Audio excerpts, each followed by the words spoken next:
pero del lado del aprendizaje, para terminar teniéndolo, hay que realmente salir a la cancha.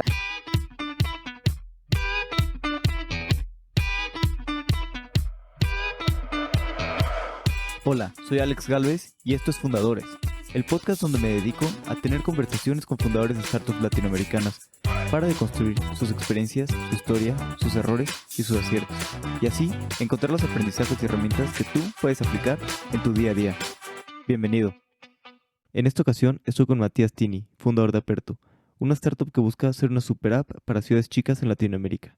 En la entrevista hablamos de cómo decidió emprender con sus amigos de la infancia y cómo probaron miles de cosas antes de hacer Aperto.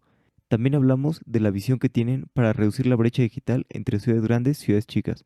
Espero que disfrutes esta entrevista tanto como yo. Matías, bienvenido a Fundadores. Muchas gracias, Alex, un gusto estar acá. No, gracias a ti. Bueno, lo primero que me gustaría conocer de ti es que tú creciste en una ciudad muy pequeña, Venado Tuerto, 80,000 habitantes, y después de eso saliste igual que tus amigos a estudiar en otras ciudades. ¿Por qué acabando de estudiar no quisiste regresar a Venado Tuerto, como pues muchos de tus amigos sí llegaron y que abrieron ahí la Software Factory? Bueno, antes que nada tengo que hacer alusión al nombre de mi ciudad natal, que como bien dijiste es Venado Tuerto, que siempre digo que el nombre no es lindo para nada, pero tiene algo positivo, que cuando se lo cuentas a alguien, esa persona es difícil que se olvide de semejante nombre, ¿no? Entonces, tal vez te vuelves a encontrar con la persona después de un tiempo y no recuerda quién es Matías o en qué proyecto estoy, pero sí que soy de Venado Tuerto y bueno, ese sería como el punto a favor. Respondiendo a tu pregunta, eh, generalmente las personas que nacemos en una ciudad pequeña, como puede ser Venado o puede ser cualquier otra, que hay miles en el mundo, en Latinoamérica, aquellos que realmente por ahí quieren seguir estudiando, que quieren ver también otra forma de vida, etcétera, ya saben desde muy chicos que cuando termina el colegio, a los 17, 18 años, van a ir a estudiar a otra ciudad, ¿no? Seguramente más grande. Hay muchos que se quedan, ya sea trabajando en negocios familiares o no estudian, o mismo pueden estudiar. De hecho, hoy ya en Venado se puede estudiar un montón de carreras, en mi época también, pero tal vez hasta mismo por la experiencia uno sabe que se puede ir y tiene la posibilidad, ¿no? Entonces, ahí a los 17, 18 años, cuando terminás el colegio, tenés la primer gran decisión, que es a qué ciudad te vas a estudiar también. Que no es para nada menor. En el caso de Venado, la mayoría de la gente elige Rosario, que es una ciudad aproximadamente de 1,000,000 y pico de habitantes, que queda a 160 kilómetros. Entonces, es como que eligen Rosario por cercanía, 2 horas, 2 horas y media de traslado. Los primeros años es un poquito, por ahí utilizan Rosario como casa de semana y vuelven a Venado el fin de semana y demás. En mi caso es como que quería cambiar totalmente en ese sentido, vivir otra experiencia, y bueno, elegí Córdoba, que es otra ciudad, es la segunda ciudad de Argentina, queda a unos 400 kilómetros de Venado, un poco más lejos, donde es más difícil hacer esa movida de ir y venir, ¿no? Todas las semanas. Entonces es más común que te quedes 3, 4 semanas, vuelvas un fin de semana y demás. En mi caso puntual, uno cuando se va a los 17, 18 años, la verdad que no sabe ni por cuánto tiempo, ni cómo va a ser, lo único que hace es irse. Sí sabe que tiene donde volver, ¿no? Que generalmente su familia se queda ahí, gran parte de sus amigos también. Y bueno, después la vida te va llevando, ¿no? Te va llevando, algunos mismos no soportan el irse a estudiar afuera y vuelven rápido, otros ni bien terminan la universidad, ya vuelven o porque tienen algún trabajo que lo está esperando o quieren cambiar tal vez de lo que es la calidad, no la calidad de vida, sino lo que es la dinámica de vivir en una ciudad grande versus una ciudad chica. En mi caso, la verdad, de hecho, hasta el día de hoy lo tengo como un lugar donde puedo volver, donde está mi familia, pero siempre he elegido moverme y buscar nuevas aventuras. Estuve, bueno, bastantes años en Córdoba. En el medio también viví 2 veces en Europa. Una primera vez en España, en País Vasco, al norte, otra vez en París. y Córdoba la verdad que es una ciudad espectacular para estudiar, para hacer los primeros pasos, y, y yo creía que tal vez para seguir desarrollándome necesitaba como por ahí otra ciudad. Siempre me gustó el exterior, pero me volví como más familiero en esa época, y bueno, lo que me quedaba era ir a Buenos Aires. Así que ya con 25 años me fui de Córdoba a Buenos Aires, ¿no? Que fue como mi última ciudad previa a Ciudad de México, que es donde estoy viviendo ahora. Pero, ¿qué quiero decir un poco con esto? Que la verdad que uno cuando es de una ciudad pequeña siempre termina volviendo de alguna manera. Tal vez no vuelve nunca a vivir, pero siempre están esos orígenes, la familia, los amigos, que hace de cierta manera, ¿no? Y bueno, en nuestro caso también, como cuando empezamos a trabajar en la Software Factory que teníamos y demás, teníamos las primeras oficinas en Venado, siempre también era como una excusa el ir a trabajar, y cambiaba mucho la forma de vida entre trabajar en tal vez la dinámica de Venado y de Buenos Aires, ¿no? Pero bueno, eso es un poco de cómo lo fui llevando, y mismo hasta el día de hoy, que tengo 32, no volví nunca a vivir a Venado, pero tampoco nunca lo descarto. Sé que tal vez hay una probabilidad, puede pasar más adelante, como tal vez no pase nunca, pero siempre va a haber esa puerta ahí abierta para volver. ¿Y cómo nació esta Software Factory que mencionas, InMovie? Porque bueno, tú no eres desarrollador de software. ¿Cómo fue que te sumaste a tus amigos o cómo nació esta empresa? Bueno, nosotros, la historia un poco de InMovie es la historia de un grupo de emprendedores, de un grupo de amigos que somos de la misma ciudad. Ángelo, Martín y yo, somos los tres de Venado. Los tres fuimos al mismo colegio en Venado, y los tres nos conocemos desde muy, muy, muy chicos, desde los 6 años, ¿no? Y bueno, siempre estuvo como la idea de hacer algo en conjunto, pero con esta dinámica de que cada uno fue tomando su rumbo. Con Martín puntualmente, justo coincidió que los dos nos fuimos a estudiar a Córdoba. Yo estudié económicas, él ingeniería, y Ángelo se fue a vivir a Buenos Aires, ¿no? Y después por cosas de la vida, por esto que te contaba, que siempre por ahí está este punto de encuentro en la ciudad donde uno nace, eh, Ángelo por un tema familiar se vuelve a Venado a vivir. Martín había terminado su carrera, ya estaba investigando, etcétera, también estaba en Venado, ¿no? Y bueno, siendo dos personas con una visión también tan buena, con un conocimiento, Ángelo había trabajado también en startups previamente en Buenos Aires, pues che, estaría bueno, interesante, empezar a armar algo en conjunto, empezar a desarrollar software y tener una empresa propia, la verdad que sin saber qué bien al principio, pero sí que tenga como un componente tecnológico bastante, bastante importante. Así que bueno, primero InMovie arrancaron Ángelo y Martín desde Venado. Yo en esa época vivía en Buenos Aires. Siempre fui siguiendo muy de cerca los pasos por ser muy amigos. Yo no tenía mucho tiempo tampoco viviendo en Buenos Aires, trabajaba en consultoría en esa época, creía que todavía me faltaba hacer mi recorrido para aprender. Y luego de un tiempo que ellos fueron armando algo de equipo, know-how, proyectos, empaparse mucho más de tecnología, es como que vimos que era el momento adecuado para llevar la compañía a un próximo nivel, y que me puedo incorporar yo también, abriendo oficinas en Buenos Aires, y a partir de ahí ya hacer como un punto de quiebre de empezar a buscar ese producto propio, ¿no? Así que armar esa Software Factory desde Venado fue realmente un desafío. Imagínate lo que fue conseguir los recursos. Tenemos historias muy, muy buenas, sobre todo los chicos al principio. Por ejemplo, uno de los chicos había ganado una competencia nacional de robótica, iba a la secundaria, y vino el gobernador a saludarlo y demás, y salió las notas en los diarios, y dijeron, wow, esta persona hay que conocerla, y en su época escribieron un mensaje por Facebook: hola, te queremos conocer, desarrollamos software. Y la otra persona dijo, genial, en 5 minutos voy a la oficina, que era un departamento, y cosas que pasan en pequeñas ciudades. Y llegó, y bueno, arrancó como una pasantía, desarrollando, la verdad que un prodigio, pero necesitaba también contención, y que también lo guíen gente un poco más experimentada. Y lo lindo de la historia es que cuando él termina el colegio, termina la pasantía, decidimos efectivizarlo, ¿no? Y fuimos a hablar con la directora, y dijimos, bueno, genial, estamos muy contentos con este caso y demás, queremos saber si hay casos similares para poder también ir probando con pasantías, suelen salir casos como él, y la directora nos dijo, bueno, dice, 1 cada 10 años, ¿no? Entonces, ahí te da un poco la pauta de lo difícil que fue un poco empezar a armar el equipo, pero bueno, un lindo desafío. ¿Y tú te acuerdas cuando te sumaste con tus cofundadores a InMovie? ¿Qué sentiste en ese momento? ¿Qué pasaba por tu mente? La verdad que plena felicidad. Yo venía de un proceso eh, de haber emprendido algo de mucho más joven, después de, de creer que tenía que hacer un paso corporativo para aprender metodologías y demás, que lo hice en varias empresas.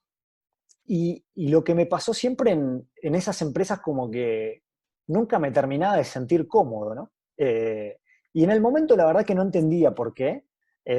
Por eso, ante la respuesta ante la pregunta típica de si emprendedor se hace o se nace, la verdad que creo que es un poco una mezcla, pero es importante ir viendo las cosas que te van llevando para ese camino, ¿no? Y en mi caso me pasó que siempre me sentí incómodo y siempre fui tomando decisiones por descarte, de cierta manera. Es como que llegaba a un tope de aprendizaje, pasaba al próximo desafío y rápido me sentí incómodo, cosa que es súper, súper frustrante, la verdad. Y sobre todo era más frustrante cuando te decían, bueno, pero ¿qué querés hacer? No sé, ¿en qué área te querés desarrollar? Y la verdad que no sabía, no tenía idea, no me imaginaba una puntual. Y después de varios años de, bueno, trabajar en consultoría, hubo un momento que fue como un punto de quiebre, que fue cuando uno de los directores de la empresa, en una evaluación de desempeño, estábamos platicando, y me dijo, bueno, dice, pero, no, me dice, bueno, dime el ejemplo de la empresa que te gustaría estar, no sé, alguna empresa ideal, ¿no? Esa que realmente te encantaría. Y yo me acuerdo que me quedé como helado pensando, ¿no? Porque sobre todo en esas evaluaciones de desempeño que uno muestra que responde rápido, que es activo, etcétera, es como que quería dar esa respuesta rápida y no se me venía a la cabeza. Y me dio un silencio y me volvió a preguntar, bueno, pero la que te gustaría, no sé, decime una. Y seguí pensando, me quedé helado y no pude decir ninguna, ¿no? La evaluación de desempeño siguió. Y en ese momento claramente me fui furioso de la evaluación de desempeño justamente por esa respuesta de, bueno, no sé, no tuve a la altura, no pude responder, me nublé. Y después de un tiempo me di cuenta y me ayudó a darme cuenta que no pude decir ninguna porque realmente no quería ninguna y no había ninguna que me quitaba el sueño, sino que era ese proyecto propio para el cual yo me estaba preparando y me estaba formando para después llevarlo adelante, ¿no? Entonces, ahí fue realmente cuando, después más en frío lo pensé, fue un punto de quiebre, y lo primero que decidí fue, bueno, de aquí me tengo que ir, ¿no? O sea, quiero hacer algo propio, me tengo que ir, pero lo tengo que decidir rápido y me tengo que ir de este lugar que aprendí un montón, pero para dedicar la energía a otra cosa. Así que, sin saber bien que iba a terminar siendo finalmente lo de InMovie, yo anuncié que me iba. Lo único que anuncié con un tiempo de anticipación, con 30 días aproximadamente, y la gente me preguntaba, bueno, ¿y a dónde te vas? Y es lo que voy a ver, le decía. Y casi que creo que nadie me creía, ¿no?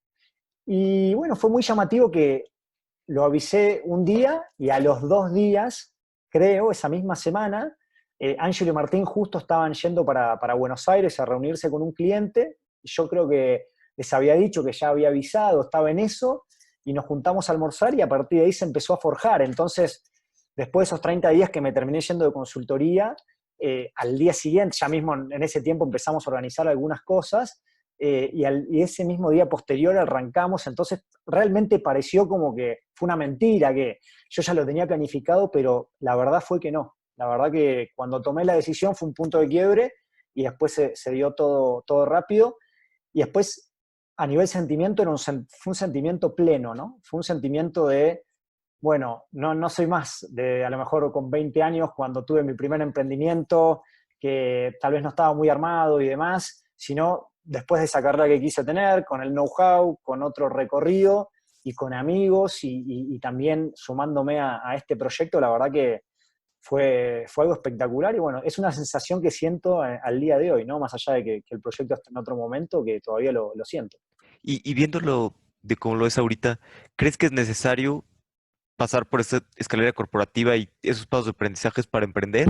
¿O crees que es mejor pues, emprender directo y aprender pues, mientras vas el camino? Si hay algo que aprendí en estos últimos ya casi 5 años, es que no hay un manual para nada. Eh, Claramente que uno puede contar su historia y puede contar en base a lo que uno vivió o lo que uno ve de sus amigos, de sus conocidos, de la gente, lo que cree que es lo mejor. Pero claramente no hay manuales para esto. Yo sí, en mi caso, te puedo decir que el paso corporativo a mí me enseñó mucho y es como que me dio como herramientas para complementar más mi perfil comercial, por llamarlo de alguna manera, y tener herramientas más analíticas, más de planificación, mismo también empezar a forjar lo que es la resiliencia, ¿no? De cierta manera. Entonces yo creo que en mi caso puntual me dio muchísimos aprendizajes, yo estoy orgulloso de haberlo hecho de esa manera,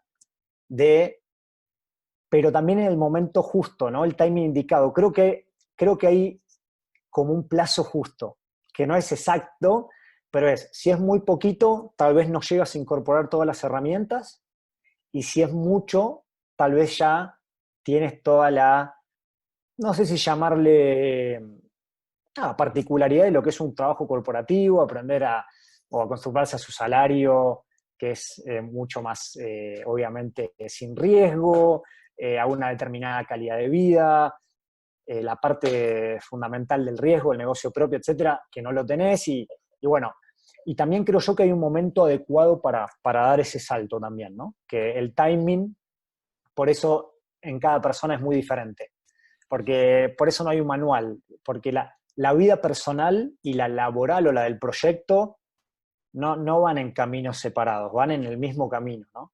Entonces tal vez alguien te puede decir, bueno, lo ideal es graduarte, tener unos años de experiencia, tal vez hacer un MBA, después tener un poco más y a partir de ahí saltar, emprender a tal edad, con tal madurez. Eso es Disney, pero no siempre sucede, ¿no? Aparece familia en el medio, cuestiones personales y demás. Entonces, en términos genéricos, me parece que cada uno tiene que aprender a conocerse, pero sí, como un consejo veo importante que a la etapa que le toca a cada uno tratar de sacar las herramientas. Si estás en el lugar corporativo, que sirva para aprender, porque eso después en algún momento lo vas a utilizar para algo, y sobre todo uno toma todo el tiempo micro decisiones que los van llevando a Sí. caminos que en el momento que las toma parecen insignificantes o irrelevantes, ¿no? Decisiones menores, pero cuando pasa el tiempo y ves la imagen desde arriba, entendés que tal vez estás en este lugar por todas esas micro decisiones que fuiste tomando, ¿no? En mi caso, por ejemplo, una de las primeras micro decisiones es, bueno, ¿dónde me voy a estudiar? Y elegir Córdoba en vez de Rosario fue una micro decisión que tal vez no me pareció tan importante, pero hoy lo veo como que lo fue. Después irme a vivir a Europa tan joven, en el momento no me di cuenta y después me sirvió. Cuando vi que a Córdoba ya le había sacado todo el jugo y me tenía que ir a Buenos Aires, en el momento me agarré una valija y me tomé un bus y me fui, y ahora veo que fue súper importante. Entonces, eso también es como que la vida te va llevando a tomar micro decisiones que después te hacen desembocar en un lugar, obviamente, que es el deseado, pero en el momento nunca te das cuenta de esa importancia. Sí, totalmente de acuerdo en que las decisiones que vamos tomando, a veces en el momento no las vemos tan importante, pero ya viéndolo unos años en el futuro, pues nos damos cuenta pues, de cuáles fueron las decisiones que nos fueron llevando al camino al que estamos ahorita. Y regresando un poquito a lo que mencionabas de cuando emprendiste a los 20 años, pues, ¿qué aprendizajes crees que te dejó esta experiencia de aquella vez y qué errores crees que hayas cometido? Aprendizajes todos en el sentido eh,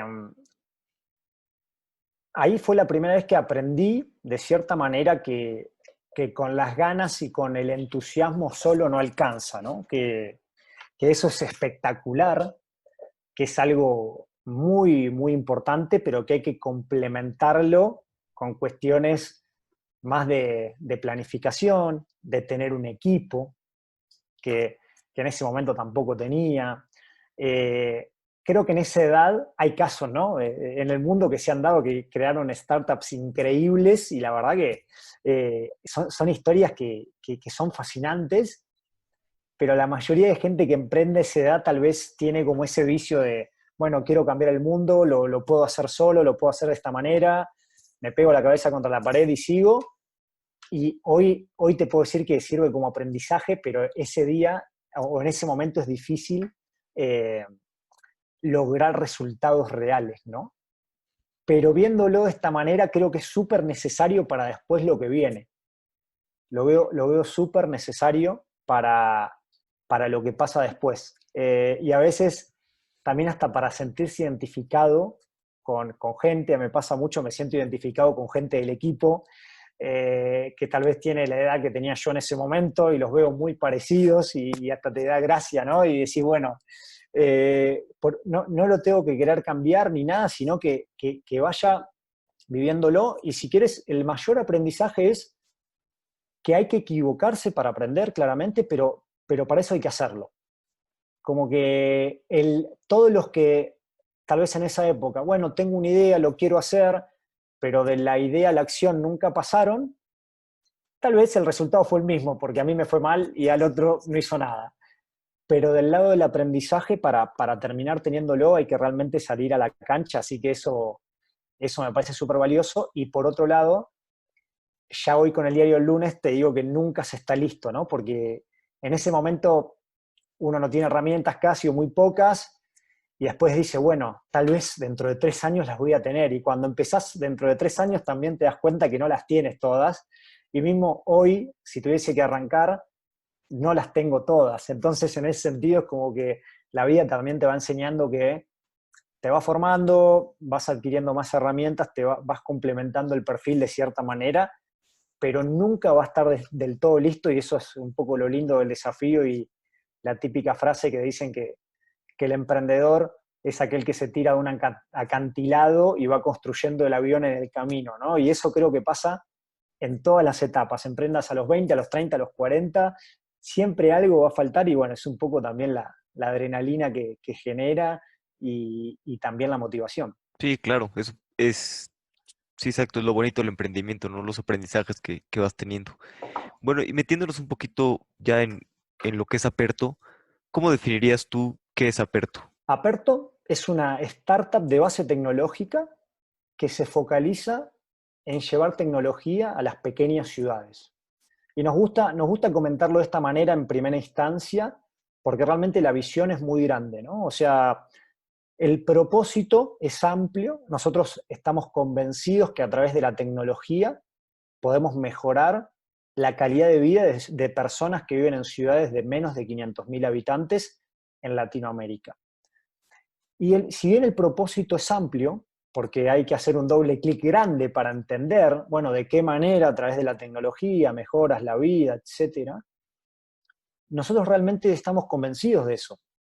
Y ese propósito amplio también es el que no solamente a nosotros nos mueve como founders, sino hace que todos los diferentes stakeholders del proyecto, sobre todo los usuarios que se puedan sumar, inversores, etcétera, tengan que compartir ese propósito también, ¿no? Y eso es realmente lo que mueve y lo que guía, ¿no? De esa manera. Nosotros, cuando empezamos a escribir los valores de la compañía, la visión, la misión, etcétera, recuerdo muy bien que como que la idea de uno de los valores era la parte de pasión, bueno, hacer las cosas de manera apasionada, y hasta que nos dimos cuenta que con la pasión sola no alcanza, porque la pasión, o sea, yo te puedo decir que del checklist de cosas que hago un día en una semana, creo que muy poquitas me apasionan, el resto son todos líos, ¿no? Problemas que hay que solucionar, pero ahí es cuando aparece el propósito. Ahí es cuando el propósito es mucho más fuerte, es el que guía y dice, bueno, está bien, toda esta lista no me gusta, pero la hago por esto mucho, mucho más grande, ¿no? ¿Y cómo nació Aperto? ¿En qué momento fue en el que se dieron cuenta pues vamos a hacer una super app. Empezaron a ver lo que sucedía en Asia, en Latinoamérica, en ciudades grandes con Rappi, y vamos a hacer una super app para ciudades chicas. ¿Cómo fue este proceso de que nació y pues ahora vamos a hacer esto en vez del Software Factory? El proceso fue súper dinámico, pero lo tuvimos claro desde un primer momento, en el sentido de que no queríamos escalar con el modelo de Software Factory. Entonces, nosotros teníamos una Software Factory, pero siempre dedicábamos parte del tiempo, un porcentaje, un 20%, un 25%, a probar nuevas cosas. Porque sabíamos que queríamos tener un producto propio que escale, ¿no? Y que genere impacto.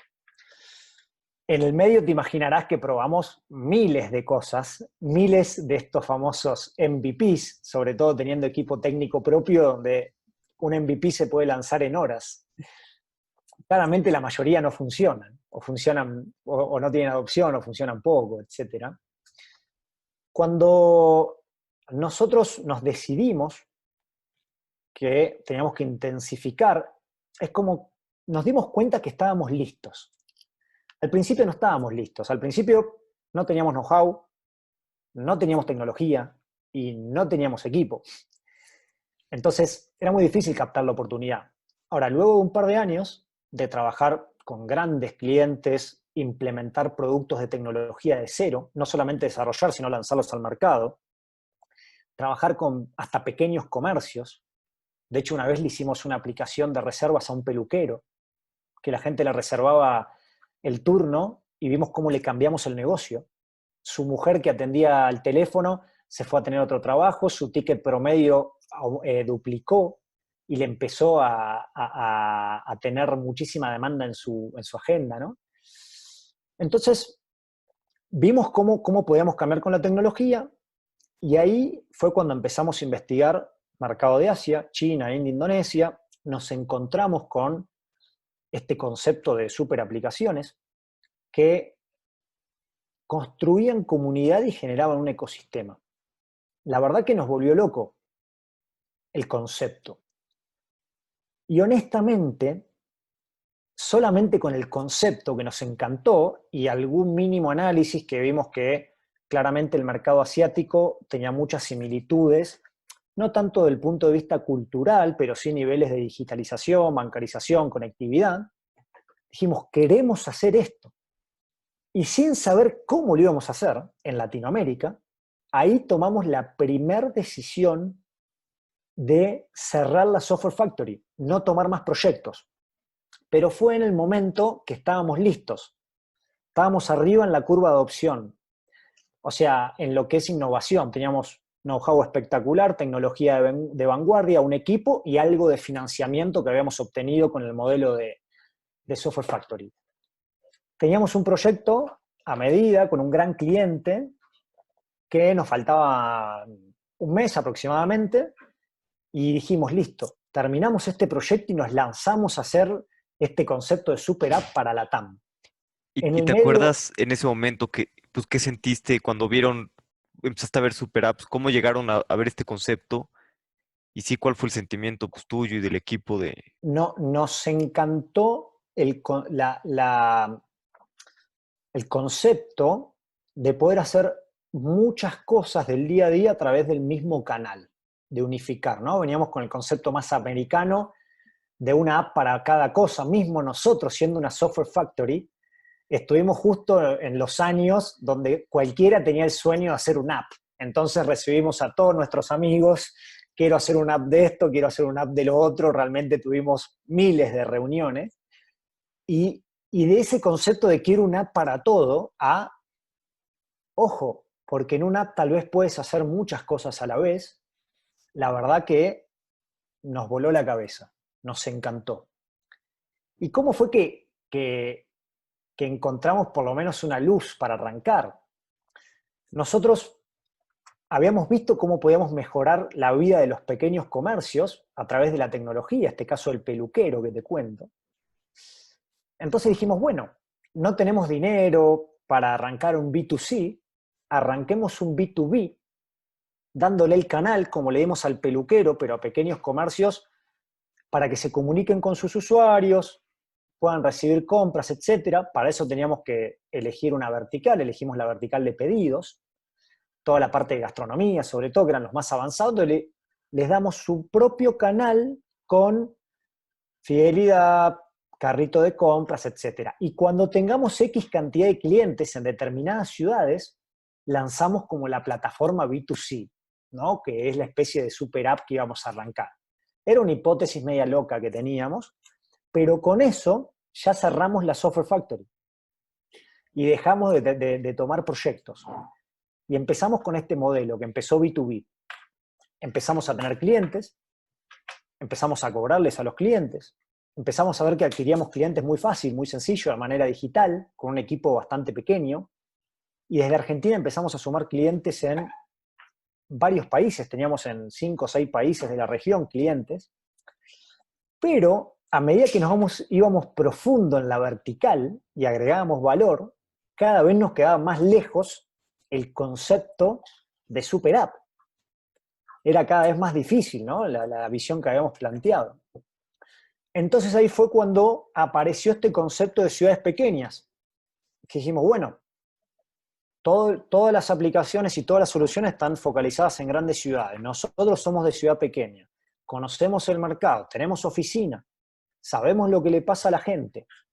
Lancemos un B2C con poca inversión, pero en nuestra ciudad, mientras tenemos todo lo otro, y veamos qué pasa, pero hagámoslo como antes en la Software Factory dedicábamos tiempo para ver en qué proyecto nos embarcábamos.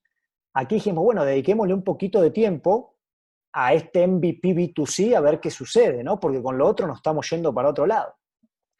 Y así fue que empezó el primer MVP de Aperto, que lo desarrollamos en una semana, lo lanzamos un viernes, y lo único que se podía hacer era invitar amigos a la aplicación.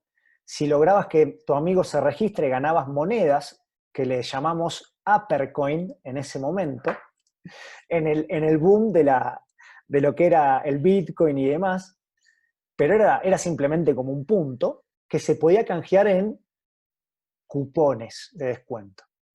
El problema fue cuando quisimos tener cupones porque nadie nos creía. Entonces tuvimos que ir a una hamburguesería y como no quería estar, le tuvimos que comprar 20 hamburguesas por adelantado. Y pusimos su cupón. Y así lanzamos nuestro MVP. Un viernes 7 de la tarde aproximadamente. Primera hora, 0 registros. Segunda hora, 0 registros. Y a partir de la tercera hora empezaron los primeros registros. Bastante bien por ser el primer día. Pero ese sábado empezó a funcionar el sistema de referidos de manera súper barata y la gente no solo que empezó a invitar, sino que nos empezó a hackear. Nos hackearon, nos armaron un bot de gente que se autoinvitaba y sumaba monedas, fue todo un lío. Y empezaron a comprar los cupones de las hamburguesas. Y en ese domingo del fin de semana habíamos tenido más de 1000 registros solamente con un cupón. Y ahí fue cuando dijimos, bueno, la gente quería más cupones, entraba, no veía nada, un solo cupón de hamburguesa. Y ahí fue cuando dijimos, bueno, hay que agregar más cupones. Y los comercios no nos atendían porque era domingo. Entonces la solución fue, bueno, agreguemos un café en nuestras oficinas. Entonces el segundo cupón del MVP fue un café en nuestras oficinas, que la gente lo empezó a comprar, porque era moneda que era gratis para ellos. Y cuestión que había como 40 personas que habían comprado café. Y dijimos, para dar credibilidad y que nos empiecen a creer, hay que cumplir con esto, porque si no, nadie más va a creer. Así que ese lunes invitamos a todos los usuarios que compraron un cupón de café a nuestras oficinas y recibimos ese día 18 personas, que fue como algo espectacular porque, bueno, nos dieron su feedback de lo que vieron de la aplicación, qué les gustaría, y a partir de ahí empezamos a construir el MVP.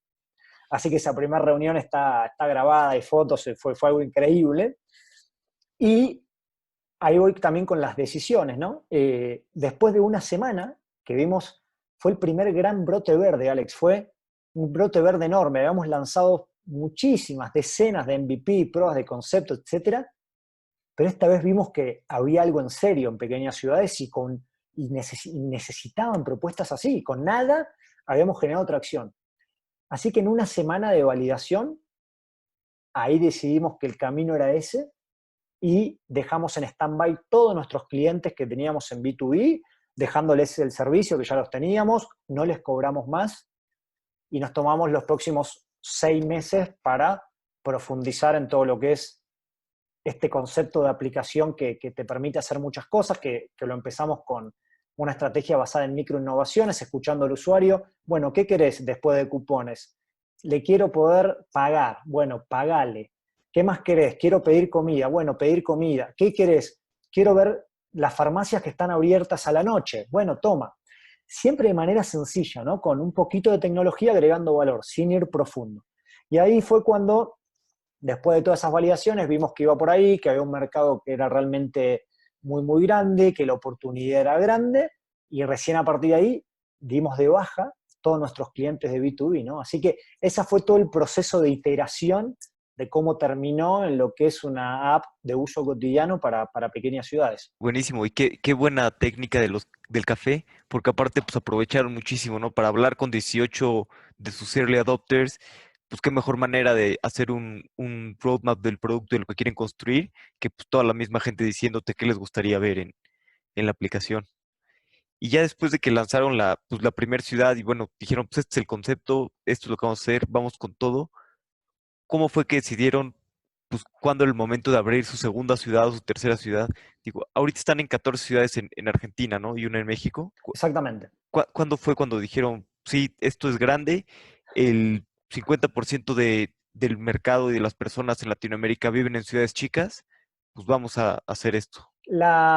Como la primera ciudad fue Venado, justamente, fue nuestra ciudad, claramente que logramos una atracción enorme en muy pocas semanas, pero cuando empezamos a contar el proyecto era, bueno, lo lograste en tu ciudad, porque conoces a los comercios, porque tenés amigos, etcétera, ¿no?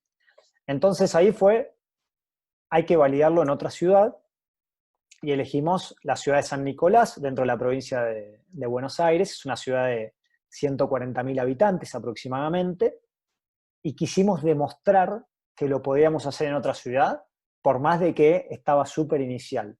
Así que ahí fue cuando decidimos abrir la segunda ciudad. Una vez que abrimos la segunda ciudad, que fue bastante cerca, fue luego de un mes del lanzamiento en Venado, estuvimos unos 3 meses iterando en las dos ciudades, aprendiendo, estableciendo patrones en común de comportamiento, etc. Y bueno, con esas validaciones fue que pudimos empezar a levantar también dinero, capital de inversores, y recién a partir de ahí rearmamos nuestra estrategia de expansión, armamos un producto ya con tecnología robusta y escalable, porque te imaginarás que el MVP estaba todo atado con alambre, y no iba a poder escalar.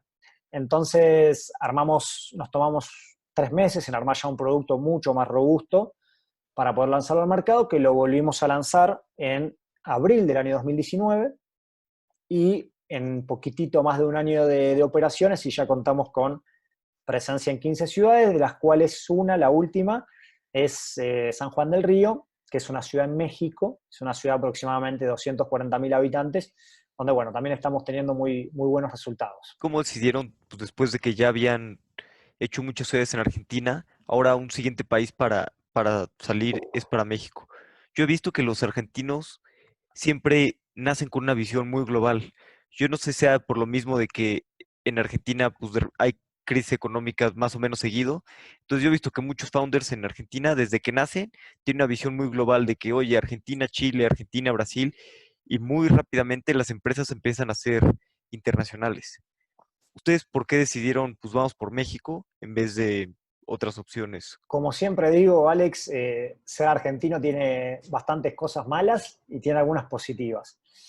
Una es esa que mencionas. Ante contexto de tanta incertidumbre, volatilidad, etcétera, sobre todo para querer crear un proyecto de alto impacto como el nuestro, de entrada se sabe que hay que salir a conquistar otros países, y mismo a nivel de tamaño poblacional. Argentina es un país de 45 millones de habitantes aproximadamente, que están muy, muy lejos de lo que puede ser un Brasil o mismo también un México, ¿no? Cuando nosotros decidimos hacerlo en otro país, analizamos todas las opciones de Latinoamérica, las más importantes. Brasil en primera instancia lo dejamos excluido por las particularidades que tiene, barreras de entrada, idioma. Realmente queremos hacerlo y la visión es de todo LATAM, pero sabemos que hay que tener los partners adecuados, así que bueno, en eso también estamos trabajando. Decidimos por los hispanoparlantes y ahí analizamos, de hecho hemos hecho viaje a Chile, a Perú, Colombia y México, que eran los 4 mercados más importantes. Había alternativas más sencillas de ejecutar, mismo desde el lado de la distancia, ¿no? Un vuelo entre Argentina y Perú, Chile es mucho más cercano que lo que es un México, pero México claramente era el país con mayor potencial y mercado mucho más grande de lo que es pequeñas ciudades. Entonces, si bien era el de mayor complejidad, porque está más lejos, por temas culturales, etcétera, lo elegimos y dijimos, bueno, si podemos replicar en México lo que estamos haciendo en Argentina, esto realmente va a subir varios escalones y vamos a estar en una muy buena posición para ejecutar nuestra visión de la TAM, teniendo el país más al sur, el país de más al norte, y a partir de ahí también empezando a desarrollar nuevos, ¿no? Pero un poco la decisión pasó por ahí y estamos muy conformes y muy contentos con esa decisión, porque más allá de que el mercado es el más grande a nivel hispanoparlante de pequeñas ciudades y el desafío es enorme, el ecosistema emprendedor está mucho más desarrollado y realmente eso hace que, bueno, levantar la vara, más competencia con startups de todo el mundo queriendo lanzar aquí, de diferentes segmentos, etcétera, pero que eso, bueno, aumenta también la competencia y hace que uno tenga que brindar mejores soluciones, ¿no? Entonces, en esa línea, súper, y todo lo conectado que está México a nivel inversiones, a nivel Estados Unidos, Europa y el resto de Latinoamérica, así que bueno, creemos que fue una buena decisión. Y para abrir México, tú te veniste a vivir a México y abrirlo, lo cual yo creo que es una gran decisión. Creo que si se abre un país nuevo, alguno de los fundadores tiene que irse a vivir ese país. ¿Cómo fue esta decisión de que, bueno, pues sí, yo me voy, yo me animo a irme a otro país y abrir todo? Bueno, fue una decisión que fuimos trabajando entre los socios, entre los fundadores, en esto que decía que el camino personal y el camino laboral o del proyecto nunca van por separado, sino que siempre lo mismo, ¿no? Entonces, cuando vimos que para hacer una startup de la envergadura que nosotros queremos hacerla, habría que demostrarlo en otro país y en un mercado de los más importantes, México, Brasil, etcétera. Claramente uno de los fundadores tenía que ir a vivir a ese país, entonces, bueno, charlando un poco entre los socios, vimos que había que ejecutarlo rápido. De hecho, lo habíamos pensado más para mitad de año, decidimos adelantarlo y bueno, en una charla que de hecho tuvimos a fin de año, si bien yo había viajado en noviembre, en diciembre y demás a México, muy cerquita de Navidad, aproximadamente el 22, 23 de diciembre, en una charla de socios, fue bueno, yo propuse venirme a vivir a México, que lo podía hacer rápido, que lo podía ejecutar rápido, y por suerte no tenía ningún impedimento para eso. Al equipo le pareció bien y la verdad que lo hicimos con muchísima velocidad porque la decisión se tomó ese día y bueno, el 10 de enero ya estaba aquí aterrizando, ¿no? Así que en ese sentido lo pudimos hacer rápido y bueno, súper contentos también de haberlo podido hacer previo a COVID y ya están instalados aquí, y realmente todo el valor y el network y digamos cómo fuimos generando confianza en estos meses ayudó muchísimo a la compañía. ¿Y qué sentiste después de tomar una decisión tan rápida de, ok, sí, me voy a México, voy yo? ¿Qué sentiste cuando aterrizaste en México los primeros días, sí, cuando aterrizaste, cuando llegaste a una nueva aventura en un país distinto? La primera vez que aterricé, en términos reales, creí que estaba nublado. Y después me di cuenta que después me di cuenta que no eran nubes, esa fue la primera sensación. Pero más allá de eso, yo siempre digo que gran parte de las cosas en esta vida es un tema de expectativas, ¿no? Cómo uno se setea las expectativas y cómo uno las va cumpliendo, superando o no. Y para serte honesto, Alex, no vine con expectativas altas. Vine como, bueno, tengo que ir. Uno también cuando toma decisiones rápidas, me pasó una vez, cuando me fui de Córdoba a Buenos Aires, que la tomé un miércoles y el sábado ya estaba viviendo en Buenos Aires. Y la verdad que cuando a veces uno no piensa demasiado, tampoco se puede setear las expectativas tan altas, ¿no? Entonces, vine con expectativas súper bajas a hacer lo mío, a aprender, a desarrollarme, a que me sirva como experiencia. Me siento súper cómodo en ambientes cambiantes, por eso viví también en tantas ciudades y me gusta aprender de otras culturas. Y creo que venir con pocas expectativas me ayudó, porque me encontré con una ciudad espectacular para vivir. Claramente hay que seguir los tips de walking distance a la oficina, por ejemplo, en la época que se podía ir. Algunas cosas que hay que tener en cuenta en cuanto al movimiento, al tráfico, pero muy contento con la dinámica y también con lo que es el ecosistema. A mí me mueve mucho el ecosistema, me gustan los eventos que hacen, me gusta que realmente hay muchas startups de valor, hay mucha gente queriendo hacer cosas interesantes. Y bueno, la verdad que me han tratado muy bien y sí, algo que aconsejo a cualquier extranjero que venga a una ciudad nueva, cualquiera, me sirvió mucho rodearme de muy buena gente en primera instancia, de abrir lazos de confianza, de contar que estaba aquí, de conocer gente y decir, mira, estoy aquí los próximos meses para aprender.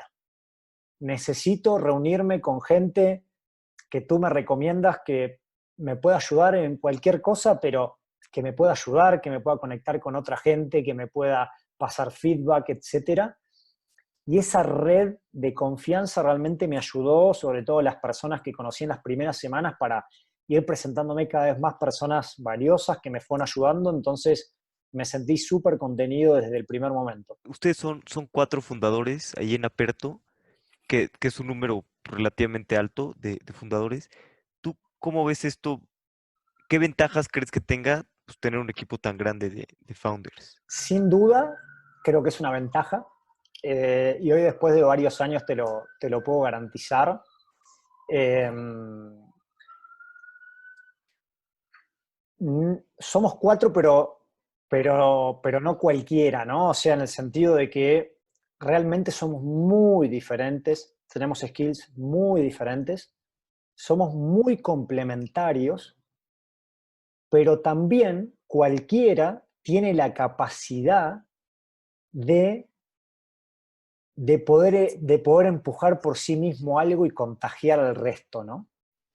Y eso lo veo súper importante, porque claramente somos personas, tenemos altibajos, tenemos días buenos, malos, como es la vida del emprendedor. Un día me levanto triste, llorando, y a la noche estoy contento, o viceversa.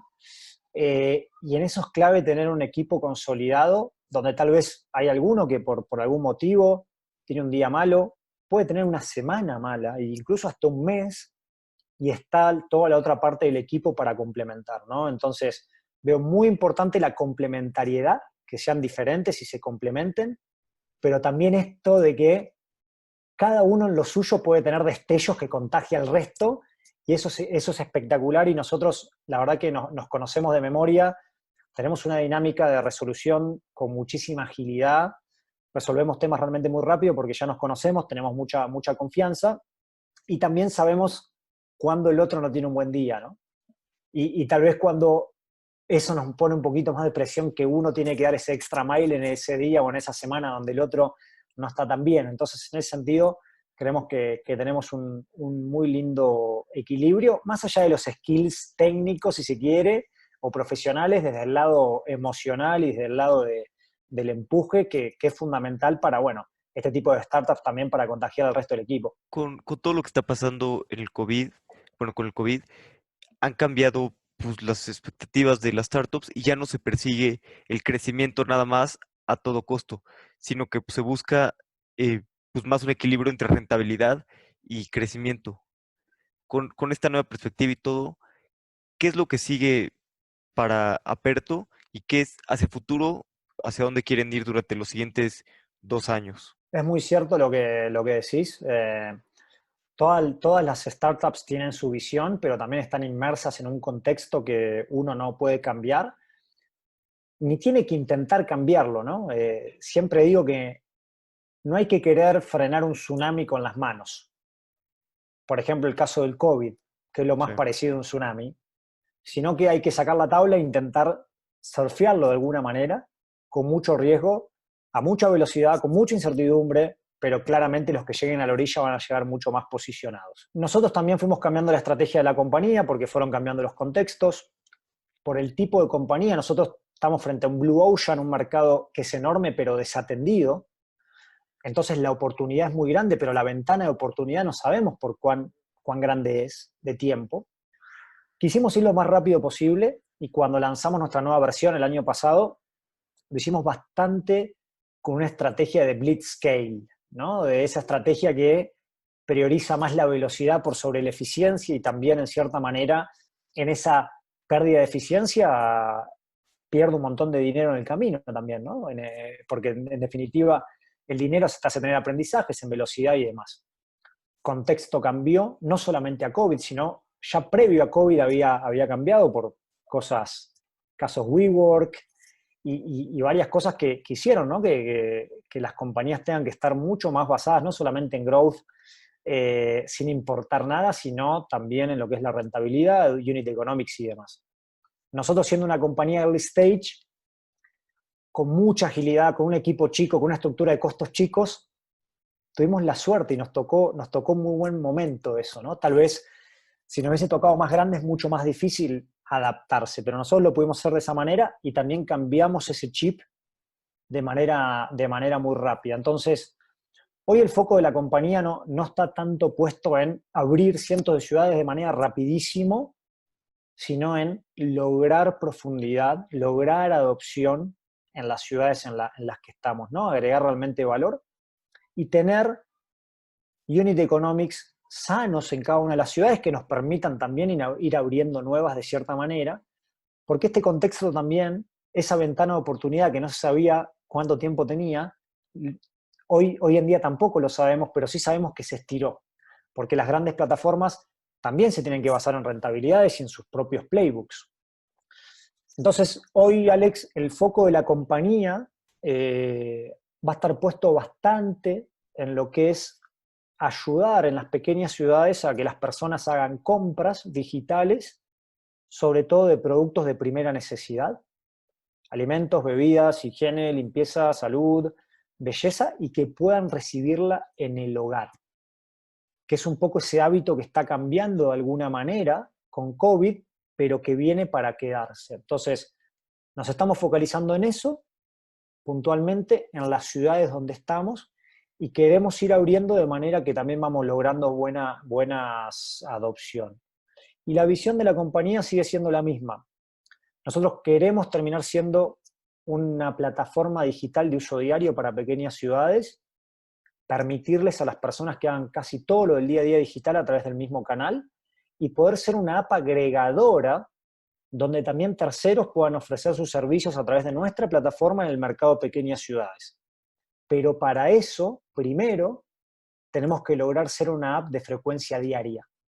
Y por eso nos entusiasma mucho agregar valor a los usuarios, también a las tienditas, a los comercios, etcétera, de las pequeñas ciudades en las pequeñas transacciones diarias, empezar en ese partido, agregar mucho valor ahí, y después sí empezar a ramificar a otros servicios de menor frecuencia y mayor margen. Y este problema de la adopción es bastante grande. ¿Qué dificultades han tenido ahorita en las ciudades nuevas que abren para que la gente pues adopte la aplicación, la baje, la use? Es muy común decir que la persona que vive en pequeñas ciudades es menos sofisticada que la persona que vive en una gran ciudad a nivel digital. Y eso es cierto, pero de manera parcial. Sobre todo por dos cosas. Primero, el nicho que apuntamos nosotros es un nicho donde el 50% de los usuarios tienen entre 25 y 34 años, y a muchos les pasó lo mismo que a mí o a mis amigos, que han ido a vivir afuera, a otra ciudad, han utilizado plataformas, han visto el valor y luego han regresado a su ciudad. Entonces, a esa gente no hay que enseñarle a usar una app. Pero por otro lado, hoy es el mejor momento para lanzar una aplicación en pequeñas ciudades y es más sencillo generar adopción en pequeñas ciudades ahora que hace 5 o 7 años en grandes ciudades. ¿Por qué? Porque los niveles de cobertura de Internet están muy avanzados, porque los niveles de adopción de smartphones es muy alto, pero sobre todo porque no hay que enseñarles a usar una app. Gran mayoría ya utiliza otro tipo de plataformas transversales. Usa Netflix, usa Spotify, usa aplicaciones de gaming, pero no tiene nada para conectar de manera local con su ciudad. Entonces, si bien el promedio de la población en pequeñas ciudades es menos sofisticado que el promedio de la población en grandes ciudades, es cierto, también es cierto que es muy sencillo generar adopción hoy en día en pequeñas ciudades, y si bien cada una de las pequeñas ciudades tiene elementos distintivos que la hacen propia, y eso es cierto, nosotros no hacemos una app customizada para cada ciudad, sino todo lo contrario, buscamos patrones de comportamiento en común y necesidades que le puedan servir a todas las pequeñas ciudades, y eso es lo que estamos validando. Que casi con la misma propuesta de valor de Argentina estamos generando una adopción muy, muy similar en nuestra Ciudad de México, y eso realmente es una gran noticia. Sí, no, estoy seguro que Aperto va a ser un game changer para ayudar a la digitalización de más ciudades y que esto ayude al crecimiento, ¿no? De todas las pequeñas ciudades. Bueno, vamos a pasar a mi parte favorita, que es la serie de preguntas rápidas. Yo te hago una pregunta y contestas en 60 segundos o menos. ¿Cuál es tu hack favorito para ahorrar tiempo o para ser más productivo? Creo que mi hack favorito para ahorrar tiempo es planificar previamente, para no perder tiempo al momento de la ejecución.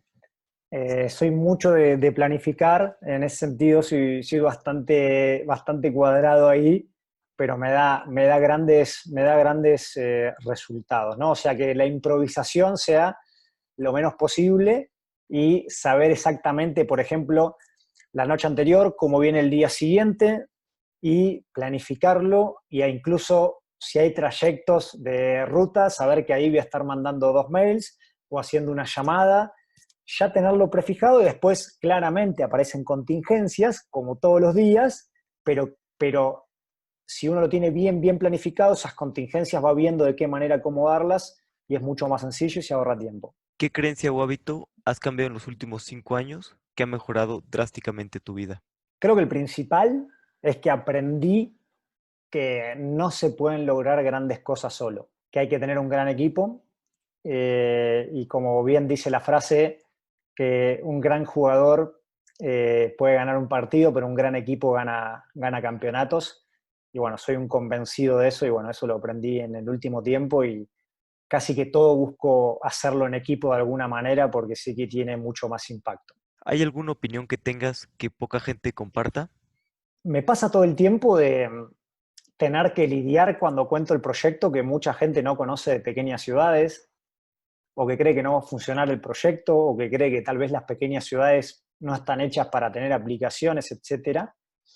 Y yo soy un convencido que cuando algo está mal tiene que cambiar de alguna manera, ¿no? O sea, hoy hay una brecha digital de casi 10 años entre grandes ciudades y pequeñas, y yo sé que alguien lo va a cambiar, alguien va a ayudar a que eso cambie, y estamos trabajando para ser nosotros, ¿no? Entonces, esto es algo que me encuentro todo el tiempo cuando cuento el proyecto, que gente por ahí no entiende el mercado de pequeñas ciudades o no ve cómo podemos agregar valor. Entonces sí lidio todos los días puntualmente con eso, pero me parece súper divertido, y uno de los desafíos más grandes es poder demostrar, hecho con actos y demás, cómo vamos logrando impacto en pequeñas ciudades. ¿Hay algún punto de inflexión en tu vida que haya cambiado la forma en la que piensas? Hubo una vez una persona que cuando estábamos en una discusión, me dijo una cosa. Le digo, bueno, pero tú dijiste otra cosa en base al proyecto cuando era muy inicial, y me dijo una frase que fue, bueno, pero estos son mis principios, y si no te gustan los cambio, ¿no? Y realmente me impactó eso desde el buen sentido, y claramente no cambiar la esencia y los valores de la persona, pero antes era como, bueno, arrancamos por acá y hasta que no lo terminamos, no paramos, y aprendí que no se maneja de esa manera, ¿no? Sino bueno, en este momento con la información que tengo tomo esta decisión y si mañana con nueva información tengo que ir para el lado contrario, lo voy a hacer de manera tranquila, ¿no? Antes es como que no me permitía eso y a partir de ese momento claramente lo empecé a permitir y me parece que es la manera más sana también de ir aprendiendo y tirando. De acuerdo. Y por último, ¿qué consejo le darías a un emprendedor que esté empezando? Que se lancen, que arranquen, que nunca se está preparado por completo, que nunca se tiene la tecnología lista, que nunca se tiene todas las herramientas, pero que hay que ir construyéndolas en el camino y que sí, si lo quieren hacer, busquen un gran equipo que tenga un afecto societatis y un compromiso grande de querer construir esto en conjunto, ¿no? Ese proyecto en conjunto y que, bueno, lo hagan desde ese momento, pero que arranquen y con un equipo. Si se empieza y se tiene un equipo sólido, el resto de las cosas se va solucionando. Matías, muchas gracias por tu tiempo. El tiempo es lo más valioso que tenemos. Siempre podemos hacer más dinero, pero no más tiempo. Muchísimas gracias a vos, Alex. La verdad que lo disfruté un montón. Siempre me impresiona la energía que tiene Matías. Sin duda, tengo que aprender un poco de eso. Definitivamente no existe una super app en Latinoamérica en ciudades chicas. Simplemente todavía no sabemos quién va a ser el ganador. Si te gustó este episodio, compártelo a algún amigo o hasta un enemigo, pero compártelo. Revisa nuestra nueva web y suscríbete a nuestro newsletter. Hasta la próxima.